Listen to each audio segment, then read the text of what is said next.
Audrey est une jeune blogueuse parisienne. Elle est fan de cosmétiques et nous dévoile son petit secret beauté. Ma routine beauté, c'est de me nettoyer au quotidien le visage avec du savon d'Alep. C'est un soin déjà qui est naturel et je trouve qu'il est très efficace pour nettoyer le visage. Un produit 100% naturel aux 1000 vertus qui peut s'utiliser sur le corps mais aussi sur les cheveux.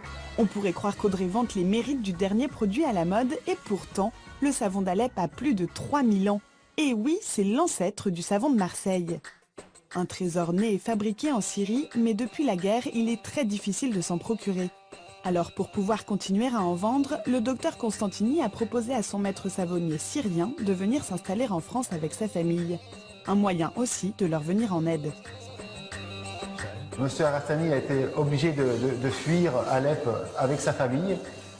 Et c'est alors que je lui ai demandé s'il voulait bien venir ici en France pour que nous montions ensemble une savonnerie. Sur cette photo, on voit le docteur Constantini, moi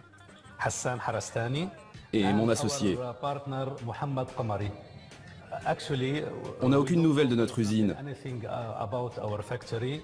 Elle a peut-être été démolie, bombardée, ou peut-être pillée. À Alep, Monsieur Arastani, lui-même fils de maître savonnier, employait 28 personnes et fabriquait des savons pour le monde entier. Ici, les chaudrons sont plus petits et plus modernes, mais la composition du savon reste la même. Et ce n'est pas très compliqué. Pour fabriquer du savon d'Alep, on n'a besoin que de 2 huiles. De l'huile d'olive de seconde presse et de l'huile de laurier. Cette huile, dans mon pays, on dit que c'est un antiseptique. Elle a aussi des vertus antifongiques et anti-démangeaison. Et puis, elle sent très bon. Une huile aux 1001 vertus. Et plus il y en aura dans le savon, plus il sera cher. Mais alors, comment 2 huiles peuvent-elles faire du savon? L'hydroxyde de sodium, c'est l'ingrédient principal. Après avoir ajouté la soude, l'huile, ce produit qui fait des taches, se transforme en un produit nettoyant. On peut laver le corps ou le linge. C'est la magie du processus de saponification. Pour provoquer cette réaction chimique, il faut faire chauffer le mélange à 110 degrés et remuer en permanence jusqu'à l'obtention d'une soupe homogène. Et après 3 jours... Dani, le savon est prêt à être coulé dans les moules. Un savon fabriqué comme à Alep, enfin, presque. En Syrie, la tradition est de verser le savon sur le sol, sur du papier sulfurisé, parce qu'on en fabrique en énorme quantité. Au moins 5 tonnes de savon sont versées d'un coup. Ici, après 12 heures de repos dans ces bacs, le savon est prêt à être découpé. De gros cubes verts qui font 2 fois la taille d'une savonnette classique. Et c'est à ce moment-là que le maître savonnier signe son produit.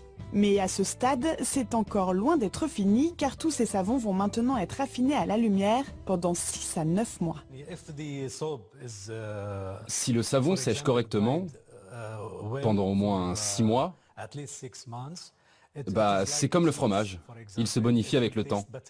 Mais il sera bien moins coulant qu'un camembert. Ici, on produit 50 tonnes de savon chaque année. Attention, les contrefaçons sont nombreuses car l'appellation savon d'Alep n'est pas protégée par les Syriens. Pour vérifier que vous en achetez un pur, sans huile de palme, Monsieur Arastani nous livre les conseils des Syriens. Il demande au vendeur de le couper pour voir la couleur. Parce que si c'est très vert, ça veut dire que c'est bien de l'huile d'olive et de l'huile de laurier. Et parfois ils le sentent, pour voir quelle quantité de laurier il contient. Bon, en France, vous allez avoir du mal à couper le savon avant d'acheter. Mais vous pouvez toujours sentir. Sinon, le prix peut éventuellement vous servir d'indicateur. Les savons d'Alep qui contiennent 5% d'huile de laurier coûtent en moyenne 4,50 €.